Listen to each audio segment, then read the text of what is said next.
Welcome to the Medium. My name is Cami. My wife Erin and I are both the owners of the Medium, which is our carefully curated synth boutique where we sell synthesizers, drum machines, and effects units that all have special stories behind them and that mean so much more. You can find us at our website, which is www.themedium.com. That's www.themedium.com. You can also give us a call, reach out through our website, through the contact form. You can use the chat function, or you can send us a DM and get in touch through Instagram if you have any questions. At the time of the posting of this video, we will be selling the Roland JUNO 106 that we will be introducing to you very shortly. A little story behind this Roland JUNO 106 that we recently acquired. If you know or do not know, the Roland JUNO 106 is a classic synthesizer, analog synthesizer, that was made by Roland back in the 1980s and has featured prominently in genres like new wave, progressive, house, trance, you name it. Pretty much every genre that involves electronic musical instruments has seen the use of this synthesizer all the way on through today. We see it in a lot of indie pop, also in synthwave, vaporwave, all the waves. It is a popular synthesizer for a number of reasons. One of them is the very easy and accessible user interface. Also, it's its tone. Because of its DCOs, the JUNO 106 has a warm analog tone to it. Also, and I say DCOs, but what I mean is DCO. It's one DCO that it has. So pardon me for the use of a plural. I meant the singular DCO, digitally controlled oscillator. Another part of its signature tone is its chorus. The chorus that it uses takes that synthesizer to a whole different level, and it's a big part of why so many folks really appreciate the JUNO 106 to this day. The particular unit that we received was in need of quite a bit of TLC. Part of it involved the replacement of the switches and buttons. We noticed that most of them were not responding when pressed. So we went ahead and replaced all of them. And in the process, we cleaned the interior, we cleaned the circuit boards, we cleaned the keys without having to remove the key bed. The Roland JUNO 106, also part of what makes the chorus so unique is, well, it's a noisy chorus. It's going to generate noise over time. It is a 40-year-old synthesizer after all. We had the option to go ahead and update electronics on it to minimize noise, but we felt that there are a lot of folks who do like that characteristic noise that synthesizers like this develop over time. So we left this up to the person who ends up picking up this Roland JUNO 106 to decide on their own if they want to go ahead and update the electronics on the chorus to minimize the noise or keep it original, which is what we decided to do with this particular unit. The previous owner also stated that they had recently replaced the voice cards on it. So these voice cards are in excellent condition. The internal battery has also been replaced recently, and the faders and potentiometers have been replaced and serviced. So as I mentioned, a very thorough cleaning was involved, where we clean the interior, exterior. There are scratches, as you can imagine, with a synthesizer of this age. but nevertheless, in our opinion, the scratches are relatively minimal for a synthesizer of this vintage. I want to take a moment here to thank our dear friend Kevin Flynn for all his work and his help on this project. Thank you very, very much. What else should I add before we move on? I think that's it, actually. And now we will move on to the part of the video where you can see where we documented all the work that we were doing to replace switches and do other work to the synthesizer. So to kind of take a page out of the book of one of my favorite YouTubers, I want to ask you if you can please like and subscribe. And if you could just take a few seconds here, I'll give you a few seconds to do so. Click like and subscribe. Are you done yet? All right, good. So without further ado, the Roland JUNO 106. This is a no frills video showing the restoration of the JUNO 106. Very good condition overall for its age. The main issue is the buttons. Most of them do not register upon first press. So they're going to require replacement. In general, the person who owned this before me, us, I should say, kept it in pretty good shape, albeit it needs a very nice cleaning. So, in the process of replacing the buttons, switches, whatever you want to call it,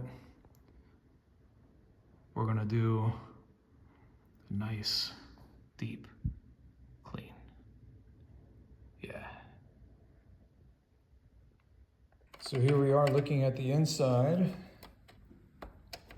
And we got new voice cards. The inside looks nice and clean, actually.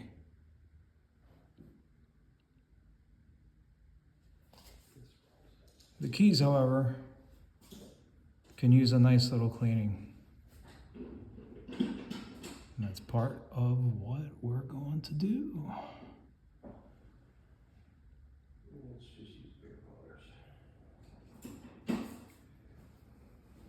Here's the board that has all the controls.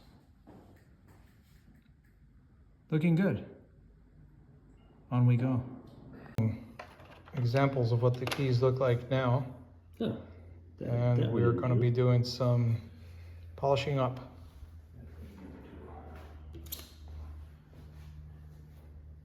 The key here is to make it look as close to as good as new as possible. It is, after all, a 40-something-year-old keyboard, so let's see what we can do. 10 controller. Ooh, yeah.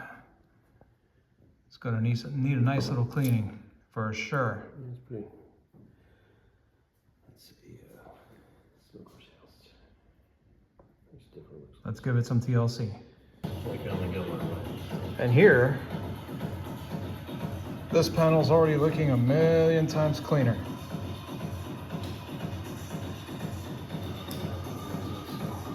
Got some sparkle to it too. Well, now we're gonna get to cleaning this here thing. Wow. Now that is covered in schmutz. And if you know Yiddish, schmutz is not good. And here we go, this is the after. Much nicer, isn't it? So now there isn't all this nonsense in the switch either. The switch is nice and clean, as are these knobs. Got a load of that. That alone came from just that space there. Can And here we go. Here's the left-hand controller from this angle. Everything is nice and clean now. Now we flip it over. Look at that. The faders are nice and clean. The knobs, no more of that nonsense, no more of that buildup. The switch looks very nice. I said a very, very nice. There are the knobs and fader caps that we're cleaning. As you can see, the word schmutz comes up again. That's the word of the day, everyone. The difference between a clean knob, which is what you see on the left, and the dirty knob on the right. Notice the difference here between a clean knob on the left and the dirty knob on the right. Everything is coming along. And here we go. This is the part of the synth that needs some love.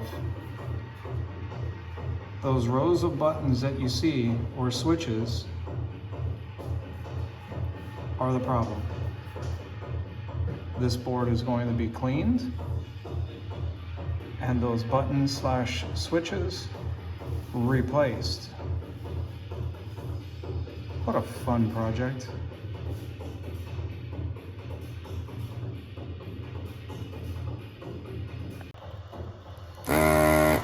Oops. This step here is where the solder is melted and vacuumed out. And that's what allows the removal of those old switches.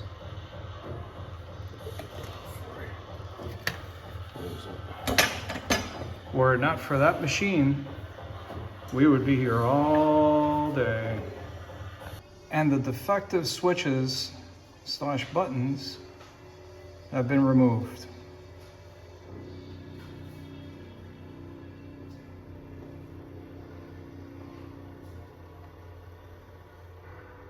Now we're going to do a gentle cleaning of the board and then installation of the new buttons and switches. And again, this here thing saved us a lot of time. I got to do a before and after here, or I should say a before video, but this is what this end panel looks like now. Far more respectable than before. I got a corner there that I still need to clean. So here's a better angle of this end panel now that it's been cleaned. Some things, of course, because it's a synth of this vintage, won't come out. But it is a big improvement over the way it was before. In here, that's just from friction that takes place when opening the top panel, and also any movement of the left-hand controller. This angle here will give you an idea of what the difference is between a clean pair of keys and a filthy pair of keys.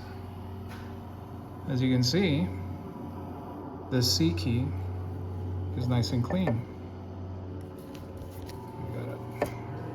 Let's redo that. Wow, just like that, huh? Okay, so this angle shows you the difference between clean keys and dirty keys. As you can see, that lower C key and C sharp key have been cleaned. If you look at D and D sharp, those need work. And that's what's happening right now. That work is taking place. You can even look at the leading edge.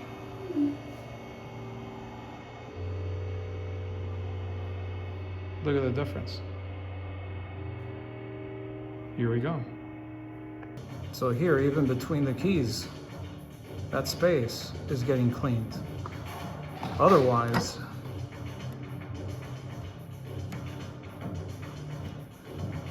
could look like this if we just left it alone. And that will not do. So look at the difference as we start to go across. Just cleaning the top, those top flat parts of the keys. All the difference that's making compared to that. Compared to that. Here's the after picture of a view from the top of the keys on our little JUNO 106 here. Huge improvement.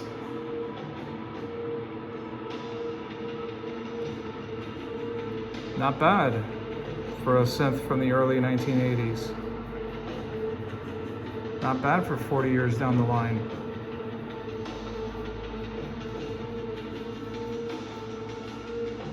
Leading edge as we go through about half of the keyboard. And as you can see, we start getting to the part that still needs attention. Notice the difference. All of that schmutz and all of this here, nice and clean. It's a fully clean octave. Top surface looks great. When we look at the sides of the keys, nice and clean. Compared to when we go to the next octave, still got some stuff in there, and all of that, as much as we can get out, will be cleaned out. And here we have the panel board with the new buttons and switches. And also, we cleaned the board to remove all the schmutz that was on there before.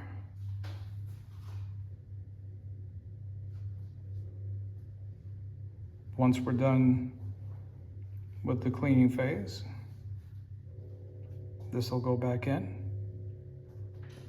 and reassembly begins.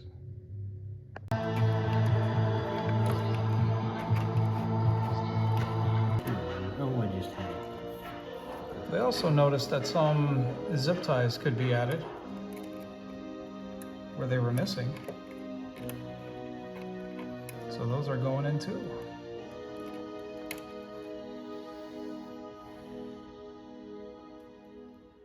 It's not as easy as it sounds though.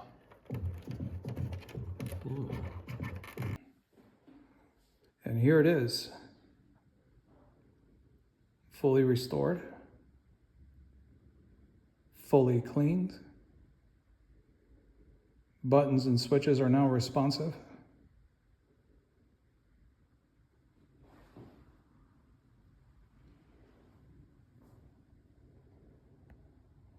Everything that could come out in the cleaning came out. Again, not bad for a 40-year-old synth. So you can see the responsiveness of the buttons now. Here's an example.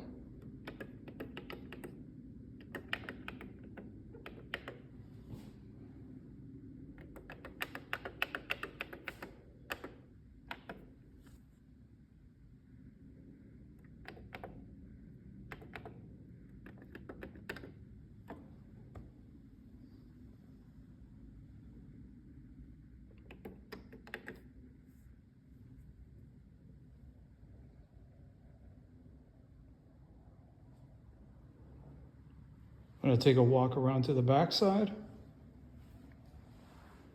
So you can see the rear panel.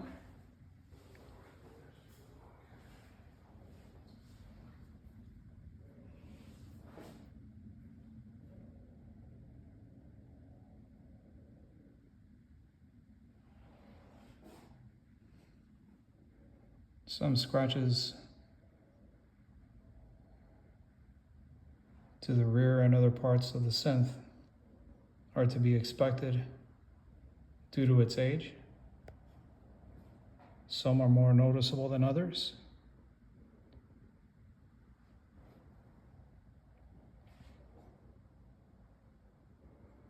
But here it is,